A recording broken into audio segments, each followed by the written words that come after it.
오, 무슨 요리를 하시는 거예요? 떡국. 잠깐만요. 몇 인분을 하려고? 1인분인데? 에? 저거나 찍어 저거나. 이야, 우리도 이런 감성이 있다고 보물섬 홈파티 준비를 하고 있습니다. 이 사람이 또 이제 요리도 아주 일가견이 있는 걸로. 아니 잠깐만. 에이, 집에 춤을 또. 아니 보여. 오, 유부초밥. 그 유부초밥이랑 취두부랑 같이 해서 유두초밥으로. 자, 당신들 위해서 칼질. 전복 버터구이를. 뭐야 씨. 와 뭐야? 자, 일단 치즈로 덮었고요. 모짜렐라 로제 파스타. 이제 한번 만찬을 즐겨볼까요? 오케이. 안녕하세요. 해피 2021입니다 여러분들. 새해 복 많이 받으세요. 새해 복 많이 받으세요. 누가 어떤 음식을 준비했는지 한번. 여기 제가 준비한 떡 소고기. 고기가 더 많은데요, 떡보다. 떡이 들어간 소고기. 아하. 떡도 있고. 저는 이제 전복 버터구이. 자, 그리고 유두초밥. 아니요. 치즈가. 유부초밥. 네. 그러면 이제 우리는 역시나 이제 김 감독이었네. 아, 김 셰프도 아니고 김 감독이야 또. 예, 참치와 크래커. 와우. 모짜렐라 로제 파스타. 오. 나 지금 사실 제일 기대하고 있는 게 이거야. 맛있거나 진짜 맛없거나 둘 중 하나일 거야. 자 오늘 신년 파티. 근데 왜 이거 하는 거죠? 오늘? 그냥 뭐 오늘 뭐 이렇게 브이로그 느낌인가? 그냥 뭐 모인 김에 그냥 또 홈파티만 하기 그래가지고 영상도 뭐 슬프게 찍고 이런. 자, 먹어봅시다. 이현석 씨 거부터 한번 먹어볼까요? 야, 맨날 교육 때좀 이런 거 하다가 이런 거 먹으니까 너무 좋아. 그리고 떡보다 이 고기가 더 많이 씹혀서 진짜 맛있네. 근데 당신 이거 취향 될 때잖아요. 소금 좀 줄여요. 진짜 죽어요. 일부러 그런 건 아니고 물 좀 드세요. 아, 아니 왜냐면 끓이다 보니까 짜져서 예. 좀. 오.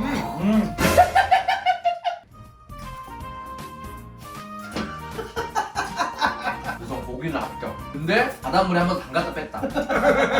원래 이거 한 숟갈 먹고 밥 몇 숟갈 먹고 비벼 먹는 양념 소스. 네, 강민식 가 먹을까요? 유부초밥과 전복버터구이. 맨날 인스타에 유부초밥 올리던데. 유부가 계속 끌려. 촉촉하면서도 새콤한 맛이 계속 끌리더라고. 식초랑 뭐 양념이 되게 들어가는 느낌이야. 너 이렇게 먹으면 나랑 누가 먼저 갈지 몰라. 근데 맛있으니까 진짜. 강민석 씨 메인 요리 한번 먹어봐도 되나? 네. 솔직히 저희는 실패하면 사람이 문제인 거예요. 마늘이랑 같이 먹어. 갈릭 전복 버터구이네. 야 소금 줄여. 내가 간 조절을 못하나 봐. 아니 보물섬 은근 요리 잘하네. 예식대접을 하도 해서 그런지 100점 맞는 놈이 빵점 맞는다고. 맛없게 만들 줄 알면 맛있게 만들 줄도 아는 거. 자, 이제 마지막 김동현 요리인데 이거 3개 먹고 배불러서 집에 그냥 싸갔으면 될 것 같아. 자, 이거부터 먹어보세요. 이거. 괴식이 갈 때는 디자인을 전혀 신경을 안 쓰는 애. 심한데 갑자기. 그러니까. 아니. 진짜 맛있어. 야, 이건 배합을 잘했다. 근데 이거는 이제 에피타이저고요. 메인 요리를 먹어야죠. 원래 위에 파마산 치즈를 뿌리는데 전 제 취향대로 모짜렐라 치즈를 뿌려봤습니다. 뭐야? 분명히 요리 잘하는데? 맨날 요리 못하는 척하면서 시켜 먹는 거네. 이거는 정말 팔아야 돼 좀. 정말로. 나는 이참에 동현이가 보물섬 그만두고 요리 쪽으로 전향을 해도 괜찮다. 아, 오늘은 좀 저희 촬영이 쉼표 같은 느낌이네요. 아니야. 왜 불안함을 조장을 시켜. 우리 영상 이렇게 찍어도 되는 거야? 불안하네. 그냥 아무것도 안 하고 먹는 거 보여주니까. 밥 먹을 때 동안 재밌는 얘기 좀 해봐. 예를 들어서 김동현이 옛날에 하루 만에 차인 거라든지 오히려. 오일이었는데 차인 이유가 사귀는 사이 연인인데 스킨십을 했는데 너 이제 옷자락을 이렇게 잡았어요. 근데 여자분이 되게 기분이 나쁘셔가지고 그게 왜 기분 나빠요? 그때 최종 스킨십이 손목이었죠? 사람들이 어디까지 진도 나갔어요. 근데 네. 김동현이 손목이라고. 연예협회에서도 일주일 안 된 거는 인정 안 해준다고 해서 연애를 인정 안 됩니다, 그거는. 그리고 그분이 제발 안 사귄 걸로 하게 해달라고. 무효라고. 아니요, MSG가 너무 뿌려져 있어요. 그리고 대부분 그냥 과감하게 연인 사이면은 손을 이렇게 잡고 가잖아요. 김동현은 손을 이렇게 잡아가지고 맥을 짚어줘서 그 여자가 태음인인 건 알았죠. 자, 김동현 씨 옛날 사진 한번 띄워주세요. 그러면서 재밌는 얘기 좀 많이 하고 있잖아요. 학창 시절 때 재밌었던 거. 해남에 있었을 때 저의 어떻게 보면은 가장 소중한 거를 들켜버린 적이 있는데 제가 이제 고등학교 때 연극부였어요. 네, 그래서 연극 내용이 어떤 거였냐면은 제 역할이 애들이 그 너무 공부만 한다 이거야. 뭔가 꿈도 이루고 본인 하고 싶은 그런 특기 같은 게 또 있을 거 아니에요. 아, 그런 내용의 뭐 네, 연극이었다? 근데 제가 반항 안 했어요. 밴드 자리에 앉아서 선생님이랑 뭐라 하면은 금 일어나가지고 선생님 공부만이 다가 아닙니다.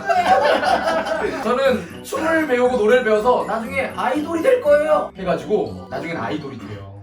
근데 나름의 그 좀 개그 포인트라고 그때 여자 아이돌이 돼가지고 그때 소녀시대가 엄청 유행했거든요. 어리다고 놀리지 마라 그 춤을 추는데 그때 치마를 입고 속바지 개념이 없고 저도 또 트렁크 팬티를 입어서 되게 좀 나풀나풀한 팬티를 입었어요. 그리고 단상 위에서 그 춤을 췄단 말이야. 앞에 나오면서 관객은 아래 이렇게 그래서 어리다고 놀리지 마라 다 춤추고 공연이 다 끝났어. 너무 성공적으로 우리와 같은 성공적이었어. 공연 끝나고 반응 어땠나 하면서 지나다니고 있었는데 친구가 야 민서가 너 공연 너무 잘 봤다. 너 연기 너무 잘하더라. 근데 네 불알이 다 보이더라. 아래에 앉은 사람들은 제 불알을 다 봤대요. 진자 운동하는 줄 알았다고.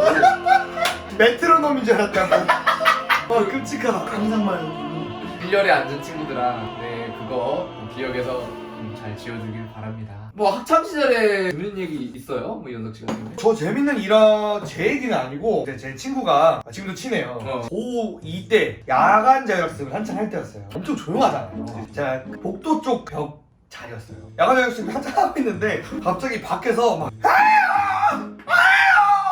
이런 소리가 들리는 거야.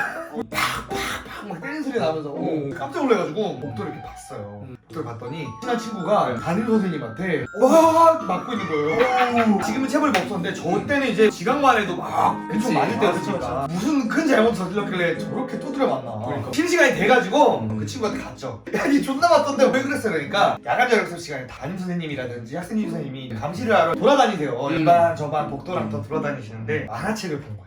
그동안 본 이력이 엄청 많고 안 걸릴 거라고 생각을 했던 거야. 그 친구의 정보가 뭐냐면 교재를 하나 펼쳐요. 그 위에 만화책을 펴서 딱 뒤에서 선생님 오면 문 열리는 소리가 들릴 거 아니에요. 그 소리가 들리면 자연스럽게 밑에 있는 교재를 한 장 넘겨. 그럼 이게 가르잖아. 공부를 하는 척 자연스럽게 이렇게 한 거예요. 하고 있는데 갑자기 그림자가 하나 이렇게 지더래요. 이렇게 보니까 선생님이 이렇게 보고 계시더래요. 왜요? 그러니까 선생님이 왜요? 왜요? 너 밖으로 나와. 그래서 엎드려 뻗쳐 시킨다고 왜? 이 소리구나. 이 소리구나. 여자 선생님이셨는데 머리가 앞뒤가 계속 바뀌었어요. 알고 보니까 왜요였고 선생님은 이미 오시고 옆에 서 있었던 건데 아닌 척 하려고 왜요 했다가 유희왕 카드 소환할 때 나는 소리가 네, 엄청 만땅 찌르시 소리가 났었는데 갑자기 무슨 썰풀기 시작했네. 김노현 씨는 뭐 옛날 뭐 그런 이야기 없나요? 학창 시절이요? 응. 네, 이야기의 제목은 의적 김동현이라고. 아이씨. 이제 수시가 끝나고 난 다음에 이제 학교가 되게 한산해요. 애들이 학교를 왜 나와야 되지? 난 정신이 맞아. 학교에서 수업도 안 해. 그냥 선생님들이 영화 볼래? 하면 영화 보고. 근데 애들이 너무 심심해하는 거야. 마침 저희가 이제 3학년 1반이었는데 3학년 1반 옆에 컴퓨터실이 있었어요. 거기서 남자들 스타 좀 하자. 진짜 거기서 1, 2, 3, 4교시 점심시간에도 밥을 안 먹고 거기서만 다 몰리는 거야. 선생님이 이제 며칠 되니까 아 그래도 이건 아닌데 야 나와! 원성을 높이면 나오라는 거야. 나오고 아예 문을 잠가버리셨어. 우리가 그때 도전 의식이 생겨가지고 창문을 일교에서 따서 들어간 거야. 와, 야 간이 크다. 나 안에서 낄낄낄 어서 오십시오 하면서 창문을 원상태로 하니까 선생님이 또 보면서 뭐야 니들 나와! 아 걸렸어? 왜냐면 반에 아무도 없어. 수업하러 왔는데 반에 아무도 없어. 또 엄청 화나셔서 나오라고 한 다음에 이번에는 아예 창문에다가 수희 아저씨 불러서 그래서 창문 아예 막아버린 거야. 그래서 애들이 다 무기력해졌어. 하고 뭐 ABC나 하고 있었는데 내가 여기서 너무 인싸가 되고 싶어서 어떻게든 저걸 열고 싶은 거야. 자물쇠로 칭칭 감겨져 창문을 문을 박은 거야. 제가 그때 수희 아저씨잖아요. 그 아저씨하고 굉장히 친했어요. 제가 왜냐면 이제 아침에 항상 그 수희 아저씨한테 인사를 되게 자주 했어요. 아저씨도 항상 보면 뭐 어디 가냐? 매점 상사 줄까? 이렇게 친해진 거야. 혹시 아저씨 마스터 키 있어요? 그럼 왜? 아니 뭐 그냥 쓸 데가 있어서요. 혹시 잠깐만 빌릴 수 있어요? 제가 빌려주셨어. 돈을 따고 반 들어서 얘들아 컴퓨터실로 가자. 얘들이 김동현 하면서 버스 타는데 그 선생님 수업이 되니까 근데 반에 또 애들이 없는 거야. 설마? 하면서 컴퓨터실한테 또 우리가 이걸 하니까 야! 이 새끼는 뭐야? 나와! 근데 여기서 이제 선생님이 진짜 화나셨는지 반에 다 모아두고 진짜 많아서 내가 이거 잡아내면 퇴학시킬 거라고. 근데 애들이 그때는 조용해졌어. 애들이랑 숨겨줬어. 너는 그때 엄청 가슴 쫄렸겠네. 엄청 가슴 쫄리는데 너무 감동받은 거지. 그 뒤로부터 선생님도 포기하셨어. 그래서 항상 컴퓨터실에서 겨울방학 전까지 계속 이제 게임을 하는. 그때 이후로 의적도 되고 게임 중독도 돼가지고 지금까지. 그렇죠. 아 그때부터 게임 중독이 시작이네. 네가 하고 싶었던 거잖아 결론은. 그렇죠. 빠무를 너무 하고 싶었어. 뭐 그런 이야기가 있네요. 아, 재밌네요. 아 너가 의적하니까 생각나는 게 내 음. 친구 얘기야. 이거 지금도 친한 친구. 예. 어느 날 네. 갑자기 학교를 등교했는데 음. 제 학교 들어가려면 네. 언덕길을 이렇게 올라갔었어야 됐어요. 언덕길을 올라가는데 화살표 이렇게 학교 그 방향으로 이렇게 해서 게임처럼 화살표를 바닥에 이렇게 하얀색 낙하로 학교 가는 길 이렇게 해가지고 벽에다가 그때 머리 다죽이 엄청 심했거든요. 그런 거에 대한 반항이었는지 화살표 귀도 컷 월드 낙하로 귀도 나라 막 이렇게 쓰고 이쪽 가면 뭐 본관 이렇게 하고 건물 아닌데 화살표에서 2층 계단 올라가면 여기 옆에 2층 이렇게 아니 있는 누가 거야. 몰라 그거를? 왜 낙하로 찌르는 거야? 그래서 와 진짜 미친 새끼다. 누구지? 하고 교실에 딱 들어갔어요. 근데 어떤 한 놈이 딱 내 눈에 딱 들어오는 거야. 제 정말 친한 친구인데 맨날 이 지각하는 놈이었어요. 나도 뭐 지각이 자주 했지만 나랑 맨날 같이 엉덩이 맞고 항상 나보다 더 늦게 오던지 그런 친구였는데 저도 그날 일찍 갔고 아니요. 제가 한 두 번째 세 번째였는데 저보다 빨리 와서 엎드려서 자고 있는 거예요. 너무 수상하잖아. 네. 야 너냐 이랬어요. 그랬더니 응? 아닌데? 이러는 거야. 아니 너무 수상한 거야. 근데 나 말고도 내 친한 친구들은 다 알았어. 개인 거라는 거예요. 느낌으로 아는 거 있잖아. 이런 짓 할 새끼는 얘밖에 없다. 딱 이 느낌이었는데 근데 선생님들이 이제 그 난리 난 거지. 학교 경체가 남자들이랑 있는 건물 안에도 2층이라고 해놨으니까. 난리가 나서 찾나 했는데 이제 우리도 이제 의적처럼 아무 말을 안 했던 거야. 너 의적하니까 그 얘기가 생각났어. 그러고 나서 이제 또 몇 달이 지났어요. 그 친구가 이제 다른 지역으로 이제 전학을 갈 일이 생겨가지고 전학 가는 날 그 친구가 이제 그랬어 하고 얘기를 했던 기억이 나네요. 그 친구는 왜 그랬대요 그거를? 머리를 항상 짧게 깎게 하고 저희 때 또 심했잖아요. 반삭시키고 금 잘라면 맞고 막 이랬는데 걔가 그거에 대한 반항심이 엄청 셌던 거야. 아 재밌다. 진짜 싫어해요. 아 너무 웃기다. 아니 밥 먹다 말고 이 재밌는 이야기로 이렇게 넘어갔는데 학창 시절이 다들 다이나믹했네. 재밌었네요. 대학교 때는 뭐 없었나? 우리 대학교 때 개그 동아리 하면서 일도 많았고 막 그랬잖아요. 그거는 뭐 이제 너 얘기가 가장 많은 거 같아. 그죠. 어떻게 보면은 아까 이현석 씨가 말한 주변에 이상한 친구 있었다. 그게 대학교 때는 김동현이거든요. 그래요. 나는 되게 좋게 살았어요. 나는 개그하는 친구가 그때부터 이제 보물섬 시작했지. 네. 아니 이런 거 이게 되는 내 뒤에